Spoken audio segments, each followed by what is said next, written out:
പുതിയൊരു job information വീഡിയോയിലേക്ക് എല്ലാവർക്കും സ്വാഗതം. കേരള സംസ്ഥാന ഭവന നിർമ്മാണ ബോർഡിന് കീഴിൽ ഉയർന്ന ശമ്പളത്തിൽ സ്ഥിരജോലി നേടാൻ ഉദ്യോഗാർത്ഥികൾക്ക് അവസരം. കേരള സ്റ്റേറ്റ് ഹൗസിംഗ് ബോർഡിന് കീഴിൽ വന്നിട്ടുള്ള ഏറ്റവും പുതിയ ജോലി ഒഴിവുകളെ കുറിച്ചുള്ള വിവരങ്ങളാണ് ഈ വീഡിയോയിലൂടെ ഷെയർ ചെയ്യുന്നത്. യോഗ്യരായ ഉദ്യോഗാർത്ഥികൾക്ക് ഓൺലൈനായി ഇതിലേക്ക് അപ്ലൈ ചെയ്യാവുന്നതാണ്. അപേക്ഷിക്കാൻ എക്സ്പീരിയൻസ് ആവശ്യമില്ലാത്തതും 51,400 രൂപ മുതൽ ശമ്പള സ്കെയിൽ പറഞ്ഞിട്ടുള്ളതുമായ തസ്തികയിലേക്കാണ് അപേക്ഷ ക്ഷണിച്ചിട്ടുള്ളത്. അതുപോലെ തന്നെ 40 വയസ്സ് വരെ ഉയർന്ന പ്രായപരിധി പറഞ്ഞിട്ടുള്ളതും അർഹരായവർക്ക് ഏജ് റിലാക്സേഷൻ ലഭിക്കുന്നതുമായ തസ്തിക കൂടിയാണിത്. നമുക്കിതിനെ കുറിച്ചുള്ള വിശദ വിവരങ്ങൾ അറിയാം. അതിനു മുമ്പായി ഈ ചാനൽ ആദ്യമായി കാണുന്നവരുണ്ടെങ്കിൽ ഇനിയും ഇതുപോലുള്ള ജോലി സംബന്ധമായ വിവരങ്ങൾ അറിയാൻ ചാനൽ സബ്സ്ക്രൈബ് ചെയ്ത് അടുത്തുള്ള ബെല്ലൈക്കൺ കൂടി എനേബിൾ ചെയ്യുക. അതുപോലെ തന്നെ ജോലി നേടാൻ ആഗ്രഹിക്കുന്ന നിങ്ങളുടെ സുഹൃത്തുക്കൾ കൂടി വീഡിയോ ഷെയർ ചെയ്ത് കൊടുക്കാനും വീഡിയോ ലൈക്ക് ചെയ്യാനും മറക്കരുത്. ഇനി തസ്തിക ഏതെന്നും അപേക്ഷിക്കാനുള്ള അവസാന തീയതി, അപേക്ഷിക്കേണ്ടത് എങ്ങനെ, യോഗ്യത, പ്രായപരിധി, ശമ്പള സ്കെയിൽ തുടങ്ങിയ വിവരങ്ങൾ വിശദമായി അറിയാം. കേരള സംസ്ഥാന ഭവന നിർമ്മാണ ബോർഡിന് കീഴിൽ വന്നിട്ടുള്ള ജോലി ഒഴിവുകളിലേക്ക് നിശ്ചിത യോഗ്യതയുള്ള ഉദ്യോഗാർത്ഥികളിൽ നിന്ന് അപേക്ഷ ക്ഷണിച്ചിട്ടുള്ളത് കേരള PSC മുഖേനയാണ്. ഇതിലേക്ക് അപേക്ഷ സമർപ്പിക്കാനുള്ള അവസാന തീയതി 2026 ഓഗസ്റ്റ് 5 ആണ്. കേരള PSCയുടെ ഒഫീഷ്യൽ വെബ്സൈറ്റിലെ വൺ ടൈം പ്രൊഫൈൽ വഴിയാണ് അപ്ലൈ ചെയ്യേണ്ടത്.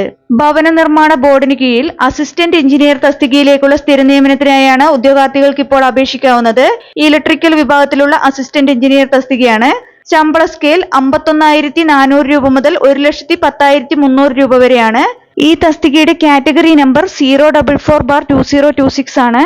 അപേക്ഷിക്കാനുള്ള പ്രായപരിധി 18 വയസ്സ് മുതൽ 40 വയസ്സ് വരെയാണ്. അതായത് ഉദ്യോഗാർത്ഥികൾ 2/1/1986 1/1/2008 ഇടയിൽ ജനിച്ചവരായിരിക്കണം. കൂടാതെ പട്ടികജാതി പട്ടികവർഗ വിഭാഗത്തിലുള്ള ഉദ്യോഗാർത്ഥികൾക്കും മറ്റു പിന്നോക്ക വിഭാഗത്തിൽപ്പെട്ടവർക്കും നിയമാനുസൃതമായ വയസ്സിളവും ലഭിക്കുന്നതാണ്. ഇനി അപേക്ഷിക്കാൻ വേണ്ട യോഗ്യതകൾ നോക്കാം. ഈ തസ്തികയിലേക്ക് അപേക്ഷിക്കാനുള്ള യോഗ്യതയായി 4 ഓപ്ഷൻസ് ആണുള്ളത്.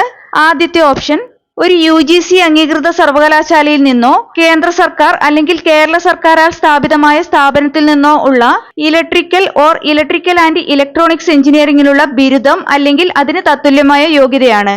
അല്ലെങ്കിൽ രണ്ടാമത്തെ ഓപ്ഷനായി പറഞ്ഞിട്ടുള്ളത് AMIE ഇലക്ട്രിക്കൽ എഞ്ചിനീയറിംഗിൽ സെക്ഷൻ A ആൻഡ് B, അല്ലെങ്കിൽ അടുത്ത ഓപ്ഷനായി പറഞ്ഞിട്ടുള്ളത് ഇൻസ്റ്റിറ്റ്യൂഷൻ ഓഫ് എഞ്ചിനീയേഴ്സ് ഇൻ ഇന്ത്യയുടെ ഇലക്ട്രിക്കൽ എഞ്ചിനീയറിംഗിലെ അസോസിയേറ്റ് മെമ്പർഷിപ്പ് ഡിപ്ലോമ അല്ലെങ്കിൽ അതിന് തുല്യമായി അംഗീകരിച്ച മറ്റ് ഡിപ്ലോമ.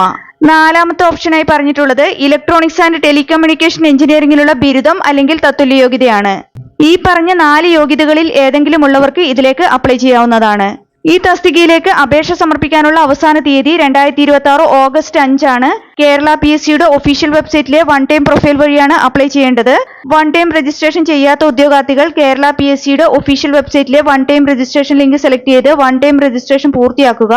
അതിനുശേഷം യൂസർ ഐഡിയും പാസ്വേഡും ഉപയോഗിച്ച് അവരവരുടെ പ്രൊഫൈൽ ലോഗിൻ ചെയ്ത് പ്രൊഫൈലിലെ നോട്ടിഫിക്കേഷൻ ലിങ്ക് ഓപ്പൺ ചെയ്ത് ഈ തസ്തികയുടെ കാറ്റഗറി നമ്പർ സെലക്ട് ചെയ്താൽ ഇതിലേക്ക് എലിജിബിൾ ആയവർക്ക് അപ്ലൈ ചെയ്യാവുന്നതാണ്. നിങ്ങളുടെ പ്രൊഫൈലിൽ ഈ തസ്തികയുടെ കാറ്റഗറി നമ്പറിന് നേരെയുള്ള ചെക്ക് എലിജിബിലിറ്റി എന്ന ഓപ്ഷനിൽ ക്ലിക്ക് ചെയ്താൽ ഇതിലേക്ക് അപ്ലൈ ചെയ്യാൻ നിങ്ങൾ എലിജിബിൾ ആണോ എന്ന് അറിയാവുന്നതാണ്.